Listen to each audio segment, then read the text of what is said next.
বাচ্চাদের সাথে বাচ্চা হওয়া কাকে বলে আমার বরকে দেখো, কি সুন্দর দোলনা চলছে দেখো, কোনো মানে হয়? আর বাচ্চারা ওদিকে স্লিপ চড়ছে। আমি ওকে আবার মজা করে বলছিলাম, বাবা ধীরে, বুড়ো বয়সে ধীরে কীর্তি, তবুও নামে না, দোলনা চড়েই যাচ্ছে। যদিও আমি ওইদিকে ছিলাম, আমি ওইদিকে দোলনায় চড়ছিলাম। তারপরে নেমে গিয়ে ওর ভিডিওটা ভালো করে তুললাম, যে দাঁড়াও তোমাকে ভালো করে দেখাবো, তুমি ধীরে বয়সে বুড়ো বয়সে ধীরে কীর্তি করছো। তো এই কারণে ও আবার হাসছিল।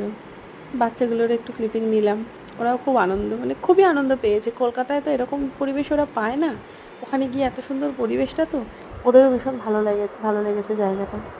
আমার না কথায় একটুখানি যদি কোনো অসুবিধা হয়ে থাকে, কারোর যদি কোনো প্রবলেম হয়ে থাকে আমার কথাগুলোতে, একটু বলো তোমরা, জানি তোমাদের একটু প্রবলেম হবে। দেখো আমি বলছি বুড়ো বয়সে ধীরে কীর্তি করছে। এবার আমরা বেরোবার জন্য রেডি হচ্ছিলাম, মানে ঘুরতে যাবো, আমাদের গাড়িটা আসার অপেক্ষা করছিলাম। গাড়িটা আসলেই আমরা বেরিয়ে পড়বো।